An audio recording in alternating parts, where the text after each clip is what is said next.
E aí, galera, beleza? Não, você não está vendo um replay da aula anterior, você está vendo aqui a parte 2 da aula.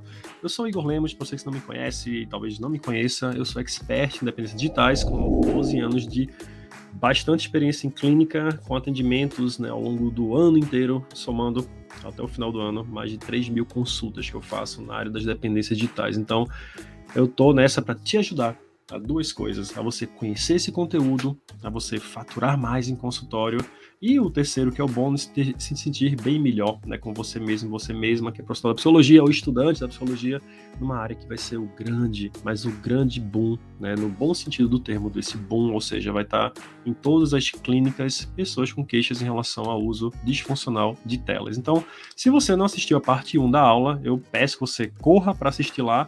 Eu vou apenas passar rápido os conteúdos para você se interessar e ver essa aula, que deve estar em algum canto por aqui na tela, a recomendação para você voltar e assistir, tá? Essa primeira parte. A segunda parte, do que os psicólogos devem saber sobre jogos eletrônicos em clínica, chegamos ao ponto de falar sobre as consequências de jogos eletrônicos, os desdobramentos que existem em relação aos jogos, o que são jogos eletrônicos. Falamos que eles atingem toda a sociedade, falamos que eles podem ser utilizados em praticamente qualquer modelo de telas.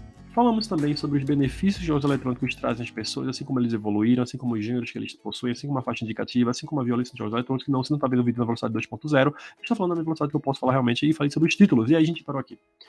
E aí a gente parou em Fortnite, vamos agora continuar para o Counter-Strike. Então, nesse primeiro minuto de vídeo, eu peço apenas uma coisinha para ti. Se inscreve nesse canal, curte esse material, manda para outras pessoas, porque agora, você que é psicólogo e acredita que precisa conhecer, e acredite em mim, tá? Você precisa conhecer esse assunto em clínica para poder se tornar um profissional também expert na área, aumentar seu faturamento e, gente, acredite, tá? No que eu tô falando, você pode aumentar bastante seu faturamento nisso. Eu não tô dizendo que as outras áreas elas não são importantes, tá bom? TDAH, depressão, ansiedade social, todas elas são, mas elas são áreas altamente correlatas ao uso de telas. Então você precisa conhecer telas só por esse motivo. E se você se especializar nessa área que eu falo com você nesse vídeo, você vai ter um boom de pessoas, né? Uma gama incrível de pessoas buscando atendimento, porque está se tornando cada vez mais nocivos e telas. Tanto o DSM-5, que é o Manual Psiquiátrico da APA, em 2013, categorizou o transtorno de jogo pela internet, na época chamado de Internet Gaming Disorder, como um possível problema, assim como a CID-11, ou OMS, a Organização Mundial de Saúde, e seu CID-11 categorizou o transtorno de jogo da internet ou pela internet como um problema real. Então, gente, estamos falando de uma coisa que não é um foguete da ré, tá? Só vai para cima, e quanto mais conhecimento a sociedade tem, quanto mais pesquisas, e cada ano mais pesquisas são feitas em relação a isso. Se não confia no que eu estou falando, vai no Science Direct Online, vai na PubMed e coloca Game Addiction, Internet Addiction, Cell Phone Addiction, coloque termos desses quais eu falei para ti e verifica 2010, 11, 12, 13, 14, 15, 16, até chegar onde a gente está agora, se houve diminuição do número de pesquisas em relação ao assunto, só houve aumento. E o objetivo aqui desse vídeo agora é que a gente fale um pouco mais, né? Eu falo, né? A gente, só se for o Igor e o espírito dele, falar um pouco mais sobre o uso de eletrônicos. Você precisa saber em clínica, então você não vai ver minha cara mais provavelmente ao longo do vídeo com tanta frequência, mas sim ter imagens desses jogos eletrônicos para você conhecer a dinâmica deles. O jogo, né, que eu vou falar agora é o Counter-Strike. Então, o Counter-Strike é um jogo FPS, First Person Shooter, ou seja, tiro em primeira pessoa, que tem como objetivo fazer com que a equipe de terroristas e a de counter-terrorists, né, aqueles que são contra-terroristas, aqueles que são os policiais, os mocinhos da história, vençam a batalha, em que um vai plantar uma bomba. Plantar não significa plantar bananeira, nem colocar o alface, né, na terra, uma sementezinha de abacate e virar uma abacateira. Não, plantar significa instalar algo, tá bom? E muitos termos de jogos eletrônicos, eles vão trazer conteúdos que são, né, palavras em inglês, e a gente verbaliza elas em português, como por exemplo defuse, tá? To defuse, de você desativar, de você anular uma bomba, a gente fala defusar em português. A gente fala farm, né? Farm, a gente fala a palavra em português de farmar. A gente fala, sei lá, tantas outras palavras, provavelmente eu vou lembrar aqui durante a live, tá? Então, é muito comum os pacientes, né, os clientes falarem esses termos em consultório também, tá? E, obviamente, falarem entre eles. Então, esse jogo, né, o CS em particular, por ser um jogo de tiro, ele tem censura, e uma coisa que a gente não vê em consultório, tá? ou em palestras em colégio, são os garotinhos e garotinhas que utilizam o jogo respeitando a censura, porque muitas vezes os pais nem sabem que eles estão utilizando jogos eletrônicos, né, que são para adolescentes e adultos. E nisso chegamos a um primeiro problema. Será que os pais, né, eles têm, na verdade, informação, né, eles são psicoeducados da forma correta em relação a esse tipo de conteúdo? Esse é um primeiro ponto. E eu diria para ti que muitas vezes, né, e em várias vezes, não são. Eles não têm informação de que esses jogos podem sim ser prejudiciais para os filhos. Mas, Igor, prejudicial de que forma? Quer dizer que aquele garoto ele vai pegar uma arma de fogo e vai reproduzir a realidade dos jogos eletrônicos? Não. É muito mais sutil do que isso. Quando a gente pensa na reprodução, né, em relação a comportamentos de jogos eletrônicos, seu conteúdo violento, a gente fala muito mais sobre uma reverberação indireta, ou seja, maior intolerância à frustração, em um lar em que há vulnerabilidade mental, né, um lar que há uma família disfuncional, problemas com álcool, brigas, dificuldades como uma rede de apoio, desmerecimento, né, conflitos de várias ordens, os jogos sim podem funcionar de forma catártica, mas por um tempo. E isso, obviamente, respeitando a faixa etária. Após esse tempo, pode ser que aquele jovem ou aquela jovem já vulnerável em relação a um ambiente não muito, né, não muito saudável, aquele jogo ele pode fazer com que a pessoa tenha um maior nível, sim, de agressividade, uma maior reprodução de impaciência, uma linguagem mais, né, chula, né, uma linguagem baixa. Então, assim, isso é muito comum, tá, de acontecer. Então, lembra, assim como um filme que a gente assiste, assim como um alimento que a gente consome, tudo que entra de informação no nosso corpo é assimilado em algum nível. Então não adianta você falar, tá? Assim, não é nem cabível esse debate, falar que os jogos não geram influência. A gente está pensando aqui em conjunto quais são os tipos de influências, e não é uma influência literal, nem é uma ausência de influência. Se for assim, é a mesma coisa que dizer que comer alface não gera nada para o nosso corpo, porque não é teoricamente calórico. Não, não é isso. Tudo que a gente coloca no nosso corpo de informação, de vestuário, de alimento, luzes, o corpo está filtrando e ele está digerindo, né, em conteúdos metaforicamente distintos aquilo que você colocou de informação para ele. Então, jogo, sim, causa influências, tá? Conteúdo de YouTube causa, sim, influência. Então, a gente tá fora da ideia de um debate que isso aí não faz nada, não gera nenhum problema, bora todo mundo jogar o tempo inteiro, isso aqui é bobagem. Não, gera influência. Sim, senhores, tá? E aí eu pergunto pra ti, será que um jovem que fala, deu um HS no meio de um jogo, ou seja, deu um headshot, a gente consegue pensar que isso é um mundo saudável, quando outras pessoas falam, né, que o coleguinha é um lixo, né, você é um lixo jogando, você deveria ter sido, né, abortado pela sua mãe, aí você fala, nossa, que canal pesado, que assunto pesado. Pesado é o que tem dentro desses jogos eletrônicos que você não provavelmente conhece, como profissional da psicologia. E até se você aqui é um simpatizante do tema, é um pai preocupado com o assunto, uma mãe, você não tem noção, tá? Da quantidade de xingamentos, dos termos que, assim como para relacionamentos, a gente utiliza como um relacionamento abusivo, né? Um parceiro, uma parceira tóxica. A comunidade de jogos eletrônicos, infelizmente, tem muitas pessoas tóxicas, tá? Muitas pessoas tóxicas também. Então, lembre-se, por ser um local, né, em que há anonimato, você utiliza um nickname aleatório, de que você escreve o que bem entender e, obviamente, xenofobia, preconceitos são passíveis de punição, tá? As empresas, quando veem aquela informação ou quando o jogador é denunciado, né, ele é punido. Ainda assim, criam-se novas contas por novos e-mails e a pessoa pode fazer a mesma coisa, então a punição nem sempre ela é um tipo de barreira para aquele hábito não ser repetido, tá? Ainda assim, é um território que não é terra de ninguém, tem sim leis, tá? Tem sim coisas que são colocadas como regras, mas por ser anônimo, muitos passam despercebidos, né, e criam contas falsas apenas para criar o caos ali dentro. Então, esse é um ponto importante, porque já atendi vários pacientes que falaram que se sentem mal jogando alguns títulos de jogos famosos porque a comunidade é tóxica. Porque vão ser xingados.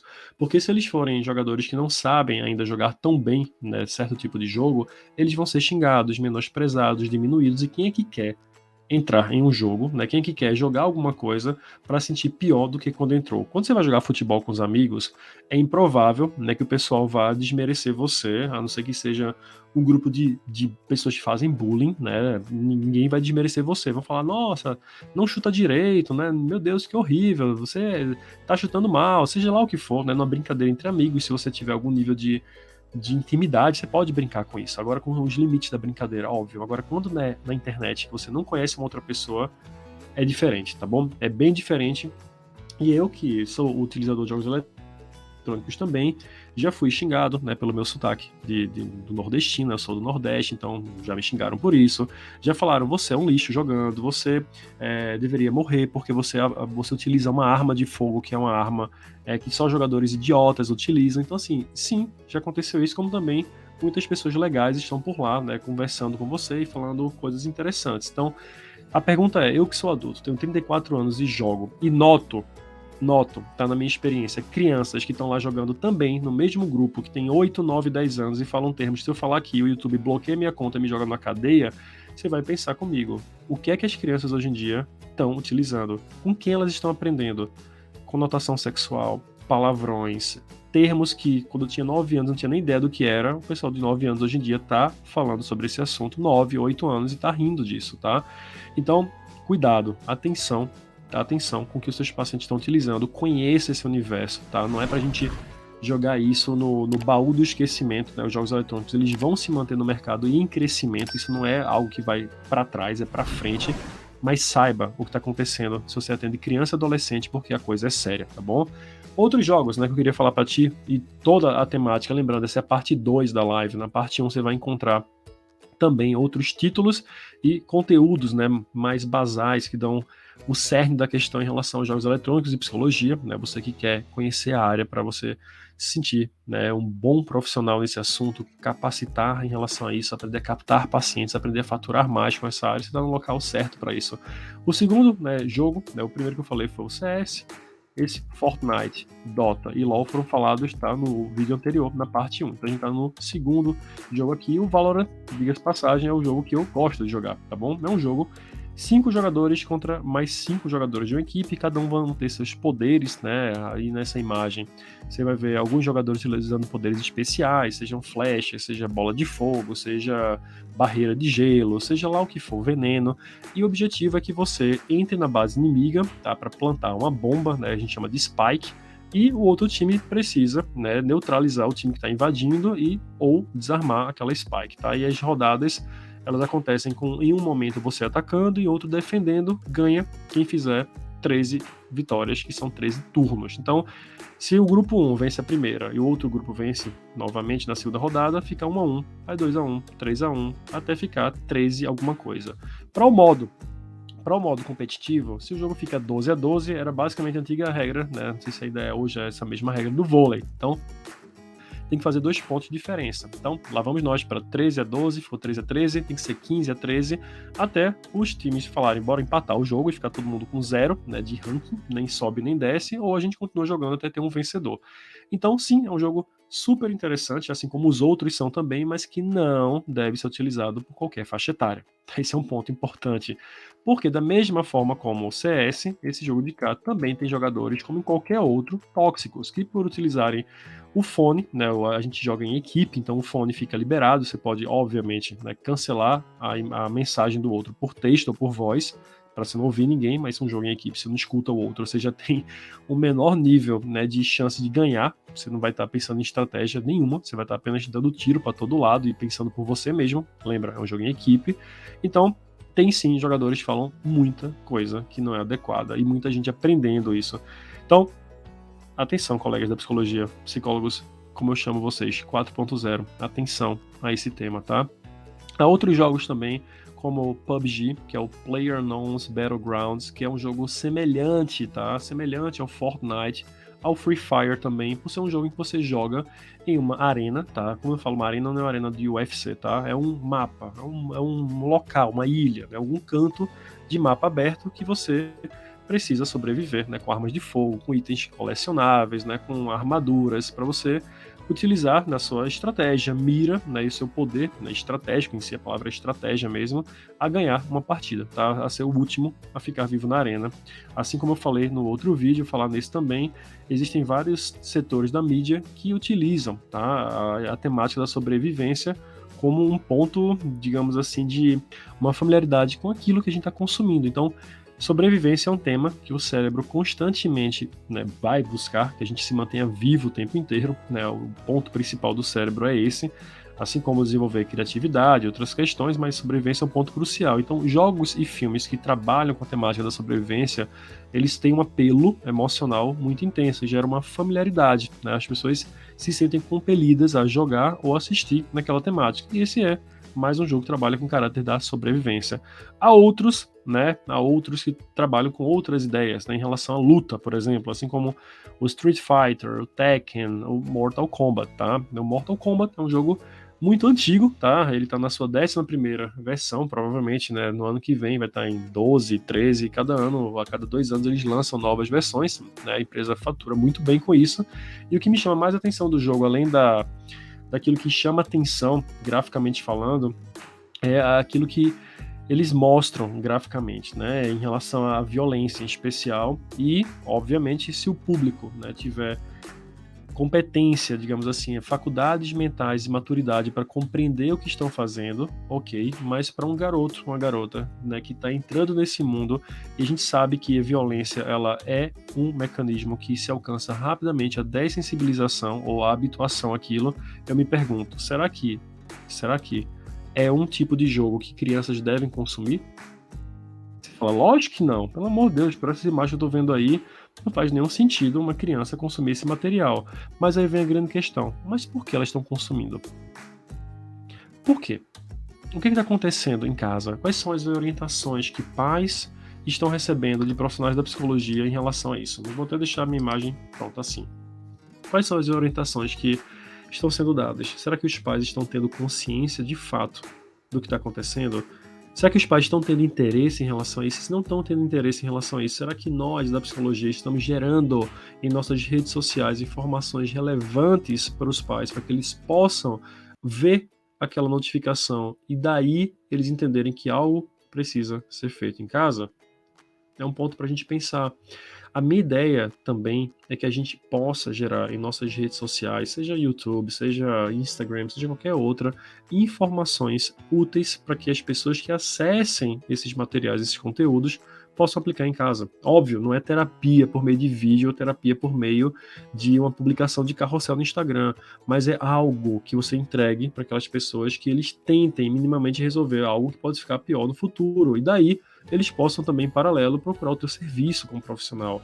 Porque se a gente dá conteúdo de graça para as pessoas, como eu estou fazendo aqui para vocês agora, a gente se torna bem-quisto, a gente se torna memorável para aquela pessoa se o conteúdo for interessante. E as pessoas começam a falar, nossa, eu vi o vídeo do Igor, eu vi o vídeo da Tainá, eu vi o vídeo do Miguel, do João, eu achei super legal. A publicação que a Jéssica fez de um carrossel falando sobre ansiedade me tocou bastante, gostei muito, ela se expressa bem e nisso você tem uma maior chance também de captar pessoas, tá? Captar pessoas pela internet. E é uma divulgação gratuita que você dá, né, em relação ao seu próprio trabalho. Mas voltando para cá, será que a gente está fazendo o nosso papel da melhor forma possível? É uma interrogação que eu deixo para ti, tá bom? Há outros jogos também, tá? E aí eu trago outros conteúdos que seus clientes vão falar em consultório, provavelmente. Todos os jogos que eu estou trazendo para você, tá? Nesse vídeo, eles são jogos mencionados por pacientes em consultório, tá bom? Então saiba bem disso. São jogos que são conhecidos pelos clientes. Então você não precisa conhecer cada termo, cada jogo, mas precisa pelo menos ter uma familiaridade com esses conteúdos para saber, ele fala isso. Um cliente meu jogou Hollow Knight. Então vai, senhor psicólogo ou psicóloga, procurar na internet o que é o Hollow Knight. Porque pode ser que esse jogo, por exemplo, fale de algum tipo de subjetividade daquele teu cliente. Por que ele gosta desse jogo? Que tipo de liberdade ele tem naquele jogo? Que tipo de motivação esse usuário tem ao utilizar tal tipo de recurso? Essas são reflexões basais que eu te dou que podem gerar para ti uma grande informação sobre o caso clínico. Mas olha que interessante, se você simplesmente escuta, né, o teu cliente falar, mas eu jogo um Hollow Knight, você fala, entendi, que legal, e fica por isso, você perde uma grande chance de ter uma maior imersão no conteúdo cognitivo do teu paciente. Uma grande chance. E se você pensar, mas putz, esse tema é muito difícil, muito nome em inglês, jogo eletrônico, a má notícia você vai se dar mal no futuro da clínica, especialmente atendimento com criança e adolescente, se você falar, não quero aprender a área de tecnologia. Não tem o que eu falar, não posso mentir para você. É a mesma coisa que você dizer que a psiquiatria não tem importância, tá? Que medicamentos, eles são ah, coisas que as pessoas tomam para dopar. A gente não tá mais falando sobre isso, a gente não tá na época da Idade Média pra gente ter noções, né, tão ultrapassadas nesse sentido. A gente precisa se atualizar, a gente precisa ter noção do que o mundo está trazendo na área de NFT, de criptomoedas, de jogos eletrônicos, de internet, de séries, de N outras coisas, assim como outras vão vir com mais intensidade, imersão virtual, realidade aumentada, a própria realidade virtual também, a Web 4.0, tudo isso, gente, é futuro. Marketing digital para profissionais, isso é futuro. Então, a gente não faz mais uso de máquina, né, de datilografia, aquele tac, tac, tac, aquele barulhão, a gente faz, hoje em dia, a nossa escrita por computador, por notebook. E a gente está fazendo aqui por um webcam, ó. Aqui é um webcam. E anteriormente as câmeras eram horríveis, agora tem câmeras horríveis comparadas a hoje, obviamente. Agora são câmeras de 1080p, ou 4K, ou 8K, e isso daqui a 10 anos vai se tornar ultrapassado, porque eles vão ter câmeras ainda mais reais, né, graficamente falando. Então, gente, é importante se atualizar. Tá? Isso é essencial para nós da psicologia, termos constantemente atualizações dessa área de conhecimento tão bela e tão rica que é a indústria de jogos eletrônicos. Trouxe outro jogo para vocês também, que é o Cuphead, que é um jogo que eu gosto, né? Eu acho um jogo super interessante, porque ele é bem desafiador, né? Se o Moisés estiver mostrando para vocês aí algumas imagens do jogo, você vai notar que é um jogo que você tem que ter um grande reflexo, né? Você tem que realmente pensar como você vai vencer aquele chefe, né? Aquele boss, como a gente chama, né? O chefe daquele cenário, daquela fase.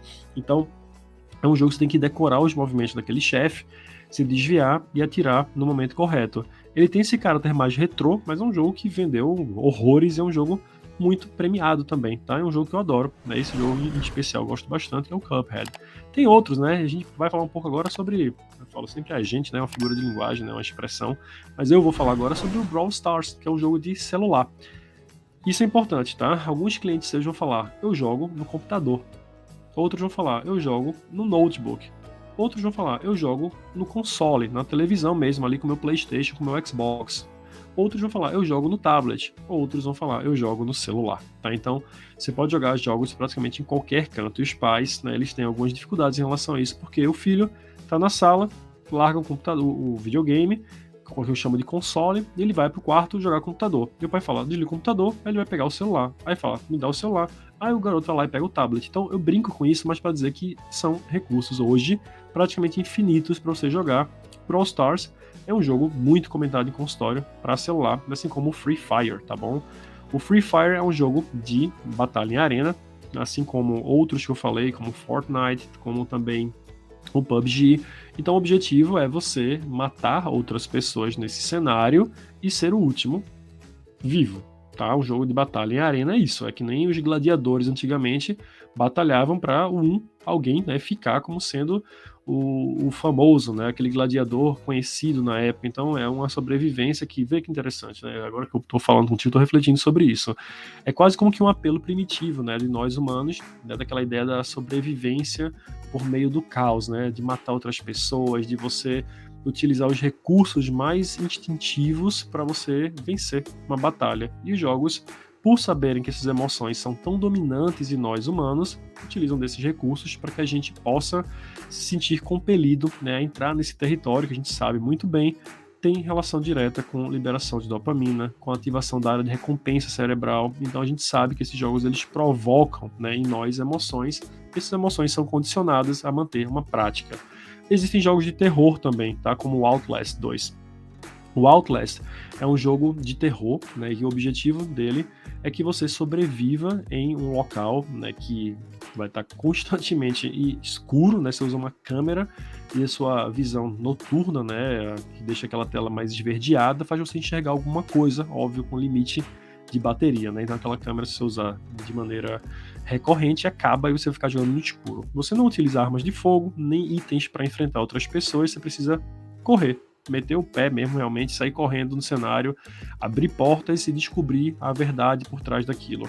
esse jogo ele dá muito susto nas pessoas, tá bom? Assim, ele traz esse apelo, né, emocional de dar susto, de trabalhar com a tensão, do suspense, do que tá por vir, assim como imagens, né, apelativas em termos de violência. Aí você fala, poxa, Deus o livre, jogo de terror, né? Tem até esse T de cabeça para baixo aí para dizer que é o anticristo, meus filhos em casa, meus pacientes nunca vão jogar, e aí você se engana, porque jogos, quando são hypados, que hype, tá bom? A palavra hype quer dizer que tá em alta, né? Eles são comentados, os adolescentes, as crianças acabam ouvindo falar. Algum youtuber vai dizer, eu joguei o Outlast e susto, susto, susto, susto, pessoal, que engraçado, no vídeo eu vou jogar.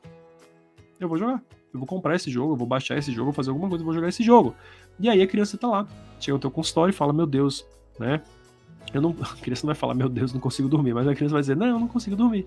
E você fala, não consegue dormir por quê? Não, porque eu tenho medo. Ele fala, mas medo por quê?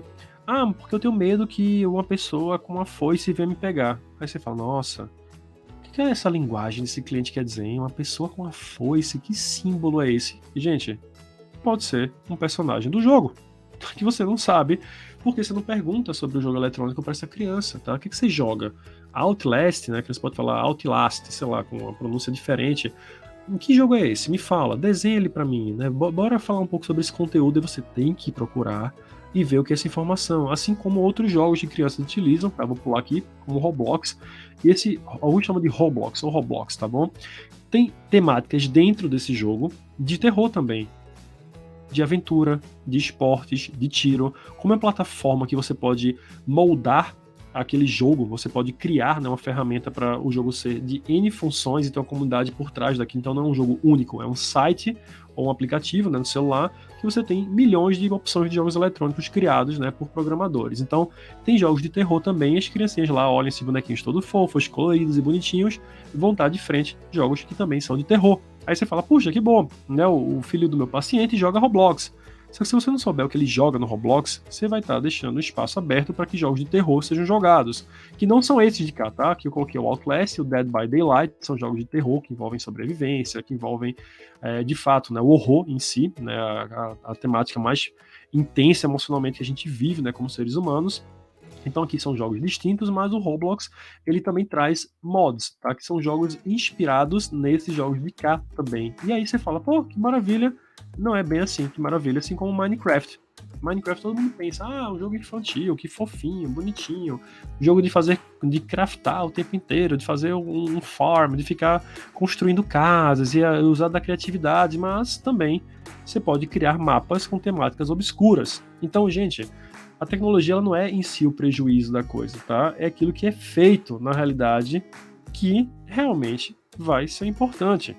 Então há youtubers que vão praticamente, essa é a minha opinião, tá? Vão drenar basicamente o conhecimento daquela criança, tá? E vão falar um monte de baboseira, um monte de porcaria mesmo, e a criança absorve aquele conteúdo, reproduz em casa, começa a falar a linguagem daquele youtuber e o pai fica, de onde é que você aprendeu isso? E você aprendeu, na verdade, tá? Desses jogos de cá, como Minecraft, como Roblox, como gente falando um monte de palavrão em vídeos sobre Dead by Daylight, Outlast tendo sustos, ou Free Fire pra você dar tiro nos outros, ou Brawl Stars pra você fazer modo competitivo, ou no Cuphead, e aí vai, tá? A ideia principal, né, desse conteúdo de cá é que você entenda, né, que isso é só uma pincelada do que existe nesse grande espectro, nesse grande meio que é o mundo dos jogos eletrônicos. A minha intenção contigo, tá? A minha principal intenção, e eu diria que esse é um dos meus maiores níveis de motivação para trazer esse conteúdo para você, é capacitar, é te capacitar como profissional para que você possa abrir espaço em sua vida, em sua mente, para receber essa clientela. Não sabe como vai receber essa clientela? Não se preocupa. Você que estiver por aqui, você vai aprender como captar pacientes, como você pode aumentar seu faturamento, como você pode avaliar clientes que chegam a você com problemas de dependência digitais, como você pode atuar, intervir com os pais dessas crianças e adolescentes, ou com o próprio adolescente, a própria criança, ou com o próprio adulto, pelo protocolo Desconecta. Então, eu dedico, né, manhã, tarde e noite da minha vida, muitas vezes dedico até finais de semanas para montar conteúdos, para estudar, para trazer para você o melhor material possível daquilo que eu acredito que é a área de maior expansão na psicologia em termos da psicopatologia Eu não quero que você se torne um Igor 2.0. Você não precisa fazer mais de 3.000 atendimentos por ano. Cada um tem a sua identificação como profissional. Essa é a minha, né, e é passageira. Eu não vou atender tanto por tanto mais tempo. Eu tenho outras ideias em relação ao meu futuro profissional, mas essa é uma minha. Então eu vou te ensinar como eu consegui chegar até aqui, né, de forma genuína, trazendo conhecimento, fazendo minhas formações de especialização, mestrado e doutorado, escrevendo meus artigos, fazendo matérias em televisão. Isso foram consequências que foram surgindo quando você tem interesse e você tem a visão de que uma área que poucos falavam há algum tempo vai se tornar a área mais, uma das mais, talvez, ou a mais falada na psicologia. E se você estiver por aqui, você vai saber como se tornar um profissional 4.0. Então, para finalizar, o que eu peço para ti é que você se inscreva, tá? Curta, né, esse material, divulgue para outros colegas da psicologia, porque muitos não fazem ideia desses temas e normalmente as pessoas que chegam na temática chegam deslumbradas, né? Que território é esse? Que mundo tão interessante é esse que eu não conhecia? E você pode, sim, ser uma figura, né, de disseminar bons conhecimentos para os seus amigos, de alterar, no melhor modo, né, de usar a palavra alterar, aquela forma de pensar disfuncional do seu cliente, de modelar, né, de restaurar boas emoções, de gerar novos comportamentos, de gerarmos uma sociedade mais saudável, né? Esse é o ponto principal que a gente fala em saúde mental. E acredite, não é feio falar de saúde mental associada a faturamento, não é feio falar de saúde mental associada à liberdade geográfica, não é feio falar sobre esse assunto que é tecnologia, porque o que você está fazendo agora aqui comigo é ver um vídeo por meio de uma plataforma tecnológica. Então, se você está aqui me vendo, você sabe que a tecnologia tem sua importância, tem a sua penetração em nossas vidas e isso não vai diminuir, só vai aumentar. Então, acredite, abra os olhos em relação a esse conteúdo, imersão, tá bom? Nessa área. Se aprofunde, se jogue nisso, porque você vai ver, você vai notar o quanto vai trazer para ti grandes desenvolvimentos e crescimentos na tua carreira. Eu te vejo em breve. Até lá.